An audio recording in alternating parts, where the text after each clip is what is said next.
मध्यस्थ रागाला शुभ रागालाच मोक्षाचं कारण मानतो. वस्तुतः मोक्षाचं कारण वितराग भाव आहे हे त्याच्या लक्षात कधीही येत नाही. शेवटचा प्रकार आहे मोक्षतत्वाबाबतचा. याप्रमाणे या जीवास समीचीन तत्वश्रद्धा नाही. याकरिता समयसारमध्ये सांगितले आहे की अभव्यास तत्वश्रद्धान झाले असतानाही मिथ्या दर्शन असते. अथवा प्रवचनसारमध्ये सांगितले आहे की आत्मज्ञान शून्य तत्वार्थ श्रद्धान कार्यकारी नाही. हे बरोबर आहे, पण अभव्यास तत्वश्रद्धान जर झालं तर त्याला मिथ्या दर्शन करतं. तत्वश्रद्धान म्हणजे जाणूनच समजायचं. श्रद्धान याचा अर्थ जी परिणती तू घ्यायची अवेळेला होऊच शकत नाही ना, म्हणून तर नियामक आहे. सम्यदर्शन नाही होणार हे ठीक आहे. मग तत्वार्थ श्रद्धान कसं होईल? खरं तत्वार्थ श्रद्धान होतच नाही. ज्ञानातलं तत्वार्थ श्रद्धान होते ना. बरोबर सांगेल तो, जसं तत्वाचं स्वरूप आहे तसंच सांगेल अभव्यही. असं नाही की तो काही वेगळं सांगेल. तो सांगेल शुद्धात्म्याचं ध्यान करा, हो, शिवराग करू नका, शिवराग बंधाला, हे तो सांगेल. हे तो सांगेल, अभव्यही सांगेल. मान्यतेत त्याच्या वेगळ्या राहते, ज्ञानात वेगळं राहते, मान्यतेत वेगळ्या राहते. श्रद्धा म्हणजे तो मान्यता झाली. मान्यता त्याच्या जीवनामध्ये नियम आणि तत्वाची श्रद्धान असत नाही. तत्वश्रद्धान झाले असताना याचा अर्थ ज्ञानानं झालं असताना. ज्ञानानं तर तत्वश्रद्धान होणारच आहे. अभव्याला तसाच राहतो. वाक्याचा अर्थ अभव्यास तत्वश्रद्धान झाले असतानाही मिथ्या दर्शनच असते. कारण मिथ्या दर्शन आणि तत्वार्थ श्रद्धान हे दोन विरोधी गोष्टी एकत्र ठेवल्या म्हणजे त्याचे अर्थ निश्चितपणे वेगवेगळे आहेत. तत्वार्थ श्रद्धान सम्यक दर्शन त्यांनी, म्हणूनच त्यांनी सांगितलं खालचं वाक्य जे आहे प्रवचन नाही तर त्यातून वरचं लागलं. तत्वार्थ श्रद्धान कार्यकार्य नाही, आत्मज्ञान शून्य. ज्ञान तसंच तिथं वर घ्यायचं आहे की ते तत्वार्थ श्रद्धान जे झालं ते आत्मज्ञान शून्य आहे. त्यांनी श्लोक ठेवलाय का? सद्दह दिनपत्तेर्य रोचेर्यतः पुनोय पासेति धम्मं भोगनिमित्तं न तु शोकं मोक्षनिमित्तं. हा जो अभव्य जीव आहे हा सद्दहरी श्रद्धानही करतो, पत्तेर्य प्रतीती करतो, रोचेर्य पुन्हा त्याची रुची पण करतो, फासेर्य त्याला स्पर्शही करतो. पण कशासाठी? भोगनिमित्तम धम्मम, अभिप्रायात आपल्याला भोगसामग्री कशी प्राप्त होईल यासाठी म्हणून तो धर्म करतो. सो कर्मक्षयनिमित्तम न, कर्मक्षयासाठी कधीही असत नाही किंवा वितरागतेसाठी कधीही त्याच्या जीवनात धर्म असत नाही. त्याच्या जीवनात जो धर्म आला आहे तो भोगाचा. स्वर्ग मिळते एवढं तर नक्की माहीत असते. स्वर्गाची का अपेक्षा असते आपल्या जीवनात? भोग मिळते ना. म्हणून स्वर्ग मिळण्याची इच्छा याचाच अर्थ भोगाची इच्छा आपल्या जीवनात असते. प्रवचनसारमध्ये देखील हा भाग नक्की केला त्यांनी की तत्वार्थ श्रद्धा नाही, खऱ्या देवगुरु शास्त्रावरच भक्ती आहे, आराधना आहे, आगमाचं ज्ञानही आहे, परंतु आत्मज्ञान शून्य आहे, तो ज्ञानी होत नाही. हे सगळं आहे. म्हणून त्यांनी त्या दोन्ही गाथा दिल्या आहेत की आत्मज्ञान शून्य तत्वार्थ श्रद्धान कार्यकारी नाही. हा व्यवहार दृष्टीने सांगितलेल्या सम्यक दर्शनाच्या 8 अंगाचे पालन करतो. 25 दोष टाळतो. कोणते 25 दोष आठवते? भरत सम्यक्त्वाचे 25 दोष भारतीय आठवते नाही आठवत. आशा नाही आठवत. अर्बू 8 दोष 3 मूर्ता 6 नायतन आणि 8 अंगाच्या विरुद्ध 8 अंगाच्या विरुद्ध 8 दोष झाले ना. अजून पण त्यात 8 गर्व आहे. 8 गर्व 8 दोष. 8 अंगाच्या विरोधी 8 दोष झाले. 6 अनायतन 3 मूर्ता. वसुमध्ये टारी तो श्लोक छोटा 25 दोष टाळतोही सम्यक दर्शनाच्या बाबतचे. 8 अंगाचं पालन करतो. संवेगादी गुण सांगितले ते धारण करतो. प्रशम, संवेग, अनुकंपा, आस्तिक्य हे सम्यक दर्शनाचे 4 गुण सांगितले. याचंही पालन करतो तरी तो अभव्य आहे. काय झालं? सम्यक दर्शनाच्या गुणाचं पालन करून सम्यक दर्शनाचे गुण कसे आहे ते नियामक गुण नाही. सम्यक दर्शन असेल तर हे असेलच, पण हे आहे म्हणून सम्यक दर्शन आहे असं नाही. म्हणजे याचा अर्थ काय झाला? ज्या जीवाच्या ठिकाणी सम्यक दर्शन असेल त्याच्या ठिकाणी प्रशम, संवेग, अनुकंपा, आस्तिक्य नियमाने असेल. पण प्रशम, संवेग, आस्तिक्य आहे म्हणून सम्यक दर्शन असेल हा नियम नाही.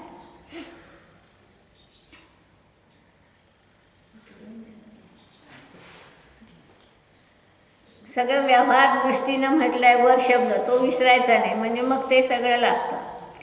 तसे समीचीन तत्वश्रद्धा झाल्याशिवाय सम्यक्त्व होत नाही.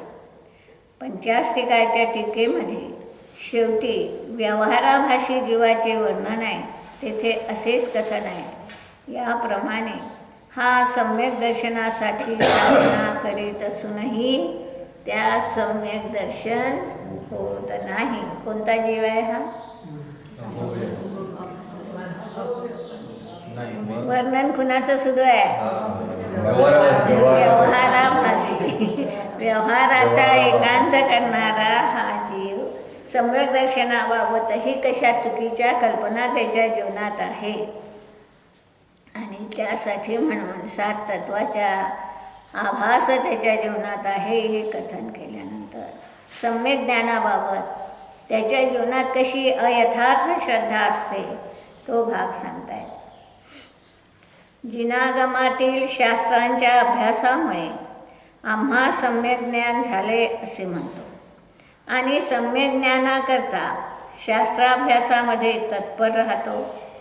शास्त्र शिकणे, शिकविणे, पाठांतर करणे, वाचणे, पाठ म्हणणे इत्यादी प्रवृत्तीमध्ये वारंवार उपयोग रमवितो. परंतु त्याच्या प्रयोजनाकडे मात्र दृष्टी नाही. शब्द काय झाला आहे? जिनागमातील शास्त्राच्या अभ्यासामुळे ज्ञान तर होईल, सम्यक ज्ञान झालं हे मानतो. इथं तो चुकला आहे की जिनागमाचं शास्त्राचा निमित्त जे आहे ते ज्ञानासाठी जरूर आहे, पण सम्यक ज्ञानासाठी काय लागेल? मिथ्यात्वाचा अभाव लागेल तरच सम्यक ज्ञान. शास्त्राभ्यासामध्ये सम्यक ज्ञानासाठी म्हणूनच सतत शास्त्राभ्यास करतो, शिकवतो, शिकतो, पाठांतर ते 5 जे केले पृच्छना वगैरे स्वाध्यायाचे 5 जे, त्या सगळ्या प्रक्रिया तो आपल्या जीवनात करतो. वारंवार तिथं उपयोगही रमवतो, परंतु त्याच्या प्रयोजनाकडे दृष्टी नाही. प्रयोजन काय आहे? शुद्धात्म्याचा अनुभव. समय 7 10 वेळ वाचला नाही, 25 वेळ वाचला तर काय होईल? सम्यक ज्ञान होईल. हे सम्यक ज्ञान आपल्याला करायचं आहे, समय 7 नाही करून देणार आहे. समय 7 सम्यक ज्ञानाचं ज्ञान करून देऊ शकतो. सम्यक ज्ञान, सम्यक दर्शन आपल्याला स्वयं करायचं असते. पण याच्या मान्यतेत हा भाग आलेला असतो. या उपदेशामध्ये मला स्वतःला उपयुक्त काही सांगितले आहे हे जाणून घेण्यासाठी दृष्टीच नाही. केवळ स्वयं अध्ययन करून इतरांना उपदेश देण्याचे मात्र प्रयोजन ठेवतो.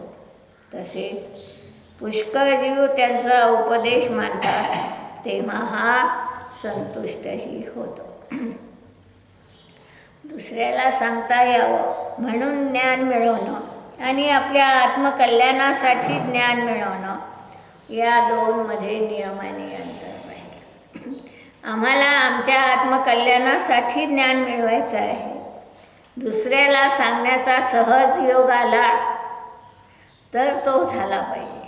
दुसऱ्याला सांगण्यासाठी जर आम्ही ज्ञान मिळवत असू तर म्हणतात ते दुसऱ्यासाठीच होईल, आम्हाला आत्म्याचा अनुभव कधी होणार नाही. कुणी उपदेश मानला, अधिक आले प्रवचनाला तर संतुष्टही होतो. परंतु ज्ञानाभ्यास तर स्वतःकरिता करावयाचा असतो आणि प्रसंगवश शक्य असल्यास इतरांचेही भले करावे. कुणी उपदेश ऐकत नसेल तर न ऐकू. आपण निरर्थक विषयात का करावा? शास्त्रार्थाचा भाव ओळखून आपले भले करावे. शास्त्राभ्यासासाठी देखील कधी व्याकरण, न्याय, काव्यादी शास्त्रांचे खूप अध्ययन करतो. परंतु हे तर लोकांमध्ये पांडित्य मिळविण्याचे साधन आहे. यामध्ये काहीही आत्महिताचे निरूपण नसते. याचे प्रयोजन तर एवढेच आहे की आपली बुद्धी तीक्ष्ण असेल तर प्रथम यांचा थोडाफार अभ्यास करून नंतर आत्महित साधक शास्त्रांचा अभ्यास करावा. व्याकरणाचं, न्यायाचे असे काही जे शास्त्र आहेत त्या शास्त्राचं अध्ययन करावं का नाही करावं, करणारे योग आहे. निमित्त प्रधानतेनं कथन करणारा आहे किंवा व्याकरण, न्याय वगैरे जेव्हा काव्य असतं त्या काव्यातही वस्तुतः अध्यात्म नसतं. तिथं कधीही त्याच्या कल्पनेत रंगवलेला भाग असतो. पण तेही का वाचायचं, प्रश्न पुढचा आहे आपला. जर असा आहे तर त्याचा अभ्यास का करायचा, का लिहून ठेवली ती शास्त्र? तर म्हणतात आत्महितशास्त्रांचा अभ्यास करण्यासाठी त्याचं ज्ञान असणं जरुरीचं आहे.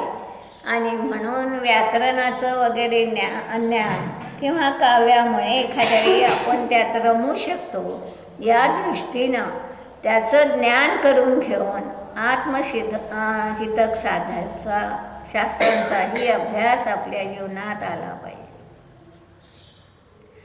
ते कुणी तीक्ष्ण बुद्धिधारी असेल तर त्यानं त्या गोष्टीकडे लागावं. ज्याची बुद्धिमत्ता मंद असेल, साधारण असेल, त्या जीवानं काय करावं म्हणतात, आत्महित साधक सुगम शास्त्राचाच अभ्यास करावा.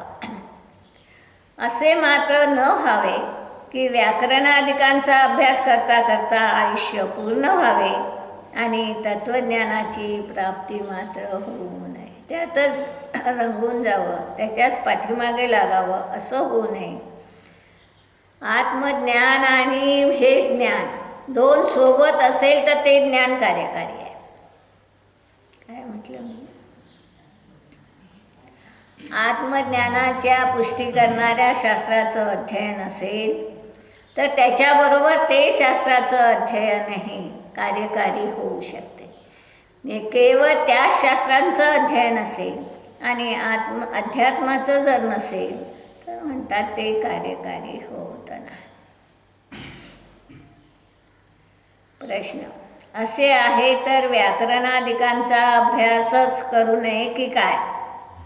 उत्तर, त्यांच्या अभ्यासाशिवाय महान ग्रंथांचा अर्थ स्पष्ट होत नाही, म्हणून त्याचाही अभ्यास करणे योग्यच आहे.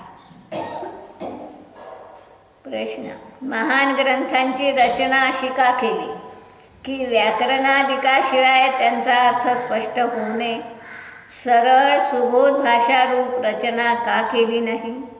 कारण त्यांना दुसरे प्रयोजन तर काही नव्हते. शिष्य प्रश्न उभा ठेवतो आहे की या महान ग्रंथांची रचना संस्कृतमध्ये व्याकरणानं अमक्यानं अशा प्रकारची का करून ठेवली? आमच्या भाषेत सरळ सोपं समजेल अशा रीतीनं का केली नाही?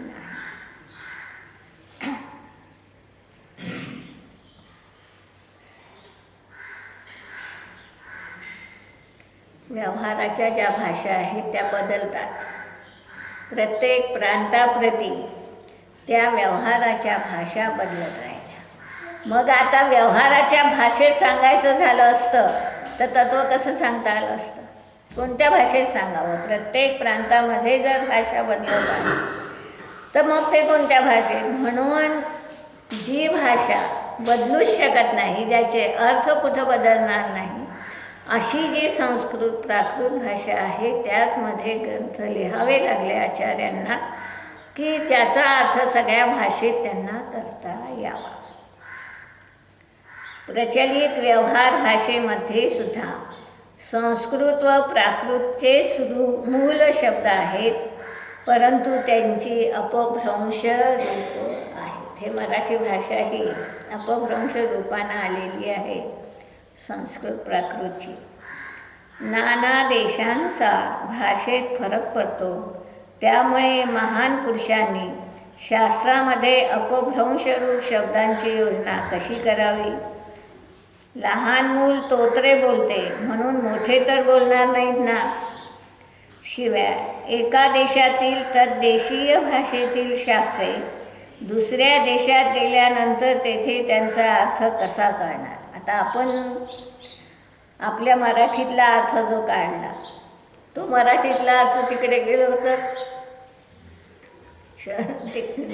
मद्रासकडे त्यांना तो अर्थ कळणारच नाही. त्यांना त्यांच्या भाषेत सांगावा लागला असता. आणि अशी प्रत्येक ठिकाणी भाषा बदलायची म्हटलं तर ग्रंथ किती प्रकारचे झाले असते. आणि म्हणून मूळ प्राकृत संस्कृत भाषेतच ग्रंथ लिहावे लागले.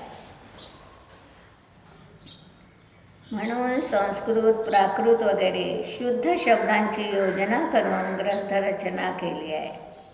तसेच व्याकरणाशिवाय शब्दाचा यथावत अर्थबोध होत नाही. व्याकरण नसेल संस्कृतमध्ये तर त्याचं खूप असते. षष्ठी आहे तर काय अर्थ होईल, तृतीय आहे तर काय अर्थ होईल, चतुर्थी आहे तर त्याचा अर्थ काय होईल, प्रथम आहे तर काय होईल. तर म्हणतात प्रत्येक व्याकरणाचं ज्ञान नसेल तर संस्कृत टीका लागत नाही.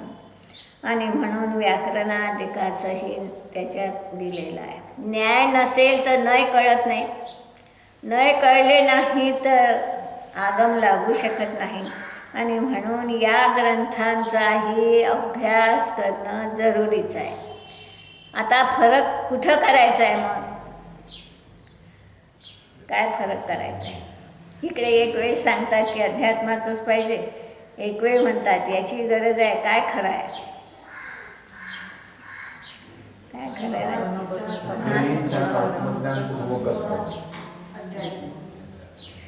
अध्यात्म केवळ असेल तरी देखील ते खरं लागत नाही. आणि केवळ कर्ण आणि योग असेल, व्याकरण असेल, न्याय असेल तर अध्यात्म लागत नाही. आणि म्हणून दोन्हीही पाहिजे. जाणण्यामध्ये दोन्हीचंही ज्ञान जरुरीचं आहे. ते का सांगता आहेत? अनुभवात त्याची गरज नाही. विज्ञानासाठी याची काय आवश्यकता? अनुभव करण्यासाठी याची गरज लागणार नाही, पण ज्ञान होण्यासाठी, भेदविज्ञान करण्यासाठी याचंही ज्ञान जरुरीचं राहील. भेदविज्ञानासाठी? हो. मग व्याकरणाचं ज्ञान वगैरे त्याच्याशिवाय कसं होईल? शिवबोधी मुलीला भेदविज्ञान कसं झालं? कोणतं व्याकरण? व्याकरण शब्दशः व्याकरण कळालं नाही, पण व्याकरण कळालं ना. तुझे माश भिन्न शब्दात न कळू दे. भेद विज्ञानासाठीही असा एखादाच अपवाद सापडला सगळ्यालाच घेतो ना आपण. जसं भरत चक्रवर्तीचा आपण अपवाद मग चालूच आहे. म्हणजे आपल्या स्वार्थासाठी स्वतःवरती उदाहरणं घ्यायची असं त्याचा अर्थ आहे का? त्यात एखाद्याच्या जीवनात श्रद्धा असू शकते. जसं आता आम्हीही सांगतो नेहमी, आमच्या आईची आजी कळत काहीच नव्हतं, पण श्रद्धा पक्की होती, दृढ होती. ज्ञान नव्हतं बा, म्हणजे ज्ञान नसते असं नाही, शाब्दिक ज्ञान असत नाही. म्हणून त्यांनी मोक्षमार्ग प्रकाशमध्येच मागे गेला आपल्याला कोणता शब्द गेला होता?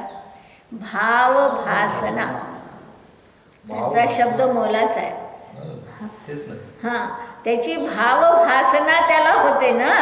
शाब्दिक ज्ञानाचं जरी तो ज्ञान करत नसला तर त्या शाब्दिक ज्ञानाची जी भावभासना आहे ती व्हायची आहे आपल्याला.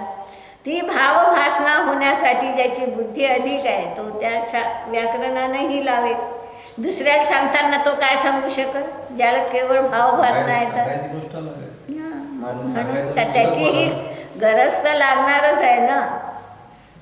ते काय प्रत्येकाने आपला क्षयोपशम ओळखून फुल फ्लेज क्षयोपशम तिकडे डायव्हर्ट करायचा. आता एखाद्याचा क्षयोपशम कमी आहे तर त्याला तो सूट आहे. शिवभूती मुनीला जशी सूट दिली आपण तशी क्षयोपशम नाही चालत तर ठीक आहे मग.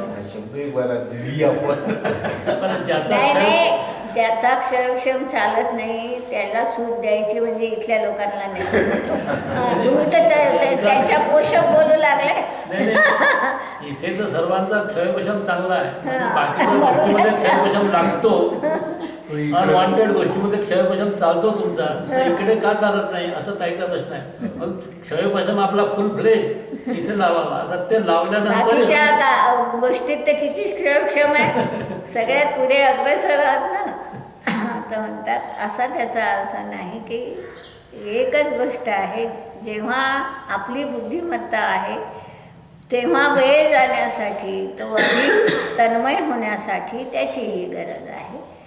ज्ञान होण्यासाठी तेवढं एकही शब्द बरोबर आहे की जीवोन्य पुद्गला अन्य च.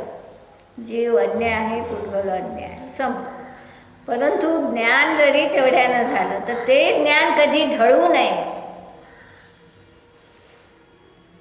ते तिथं आपण पक्क राहायला या सगळ्या ज्ञानाची ही गरज लागणार आहे. गोंधळ तर होईलच की नाही. जर केवळ ज्ञानच असेल, अध्यात्माचं ज्ञान असेल तर आज कर्माचा काही प्रश्नच उभा राहणार नाही. तर तुमचा जो विकार आहे तो विकार कुणाचा म्हणाल? उद्या कुणाचा म्हणाल? पुद्गलाचा म्हणणार आहात. म्हणून त्याचंही ज्ञान गरजेचं झालं का नाही. आता व्याकरण नसेल, न्याय नसेल, तथार्थ सूत्रही लागत नाही.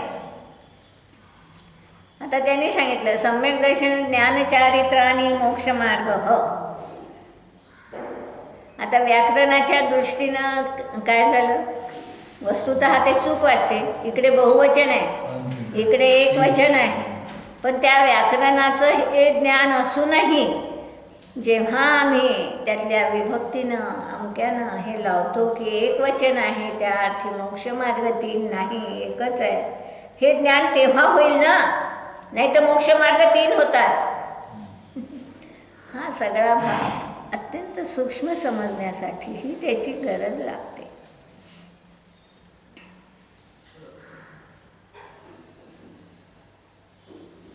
नाही झाली.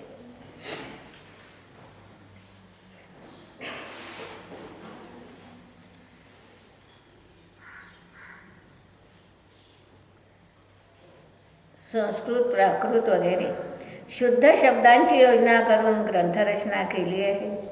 तसेच व्याकरणाशिवाय शब्दाचा यथावत अर्थबोध होत नाही आणि न्यायाशिवाय लक्षण किंवा परीक्षा समीचीन होत नाही.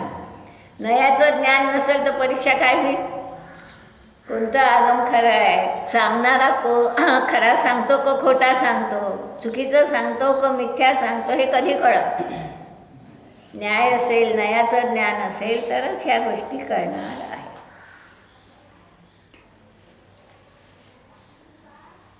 याप्रमाणे वस्तूचा स्वरूप निर्णय व्याकरणाशिवाय यथार्थ होऊ शकत नाही. हे लक्षात घेऊनच व्याकरणादी शास्त्रांच्या शैलीने ग्रंथरचना केली आहे. प्रचलित चालू भाषेमध्ये सुद्धा व्याकरणादिकांची थोडी बहुत परंपरा ठेवूनच ग्रंथरचना होऊ शकते. वाक्य लागते का? मराठीतले नाही लागत. थोडं व्याकरणाचं ज्ञान असेल तरच लागेल. त्यांच्या निश्चित परंपरेच्या अनुसरणामुळे सुनिश्चित वस्तुनिर्णय बिनचूक होऊ शकतो. प्रश्न: असे जर आहे तर आता प्रचलित चालू भाषेत रचना करण्याचे प्रयोजन काय? आता तुम्ही का लिहिलं हे? तोडरमलजीलाच प्रश्न विचारला तर मग तुम्ही त्यांच्या भाषेत का लिहिलं? धुंदारी भाषेत त्यांनी लिहिलं. धुंदारी भाषा म्हणजे माहीत नाही. तिकडे हिंदी भाषा वेगळी आहे. हिंदी ही म्हणता येत नाही. एक वेगळ्या प्रकारची हिंदी भाषा आहे, त्याला धुंदारी हे नाव आहे. तर त्या प्रांतात तीच भाषा चालत होती, त्यामुळे त्यांनी त्या धुंदारी भाषेत तो ग्रंथ लिहिलेला आहे. तर म्हणतात तुम्ही चालू भाषेत रचना का केली? संस्कृत भाषेतच राहू द्यायचं होतं. सगळ्या ग्रंथांवर तोडरमलजींची हे आहे, भावार्थ आहे, विशेषार्थ आहे. कर्णानुयोगाच्या अध्यात्माच्या अनेक ग्रंथांवर त्यांनी तो केलेला आहे. उत्तर: कालदोषाने जीवाची बुद्धी मंद झालेली पाहून कित्येक जीवांना जेवढे ज्ञान व्हावयाचे शक्य असेल तेवढेच का होईना, पण ज्ञान व्हावे या हेतूने चालू भाषेत ग्रंथरचना केली. म्हणून जे जीव व्याकरणादिकांचा अभ्यास करू शकत नाही त्यांनी अशा ग्रंथाद्वारे तत्त्वज्ञानांचा अभ्यास करावा. परंतु जे जीव शब्दच्छल करून अनेक अर्थ काढण्यासाठी व्याकरणाचे आलोढन करतात, वादविवाद करून स्वतःला मोठेपणा प्राप्त होण्याकरता न्यायाचा सूक्ष्म अभ्यास करतात, चतुरता दाखविण्यासाठी काव्याचे अवगाहन करतात इत्यादी लौकिक प्रयोजनाने जे ग्रंथांचे अध्ययन करतात ते धर्मात्मा नव्हेत. कोणत्याही लौकिक प्रयोजनानं या ग्रंथांचा जर अभ्यास होत असेल तर म्हणतात शब्दच्छल करणं, या शब्दाचा हाच अर्थ होतो, अमुक होतो, तर एका शब्दाचे 11ही अर्थ होऊ शकतात. तर एका शब्दाचे अनेक अर्थ होतात. शब्द कमी आहे, भाव असं अनंत अनंत आहे, आणि म्हणून केवळ शब्दच्छल तो करीत राहील. व्याकरणामध्येच आलोडन करल, व्याकरणातच अडकला, त्याच दृष्टीनं वादविवाद करल. म्हणून त्यांनी समयसारमध्ये 5व्या गाथेत काय सांगितलं? छलग्रहणम न कर्तव्यम. छल ग्रहण करू नका. कशाचा छल ग्रहण करू नका सांगितलं? असंच व्याकरण, न्याय, शब्दाची चूक, शब्दाची उलाढाल या रूपानं तुम्ही शब्दच्छल करू नका. माझा भाव लक्षात घ्या. त्या भावात किंवा आगमाच्या तत्वामध्ये जर कुठं चूक होत असेल तर ती मला सांगा. फक्त चूकच सांगायची म्हणून केवळ शब्दच्छल करत बसू नका. तसंच इथंही हे सांगत आहे, त्यातच अडकू नका. व्याकरण, न्याय, कर्णानुयोगातच अडकू नका. त्याचं ज्ञान करून घ्या आणि त्या ज्ञानाच्या माध्यमातून त्याच्याबरोबर आपल्या अध्यात्माची दृष्टी जीवनात आणा. लौकिक प्रयोजन कोणत्याही ग्रंथाचं जरी असेल तरी शेवटी ते चुकीचं आहे. होईल तेवढा यांचा थोडाफार अभ्यास करून आत्मकल्याणासाठी जे तत्वाधिकांचा निर्णय करतात ते धर्मात्मा पंडित. आपला आत्मकल्याण होण्यासाठी तत्वाधिकांचा निर्णय करणं हे ज्यांच्या जीवनात असेल ते जीव खरे धर्मात्मा ज्ञानी होऊ शकतात. निज निधी निज को बताए अनंत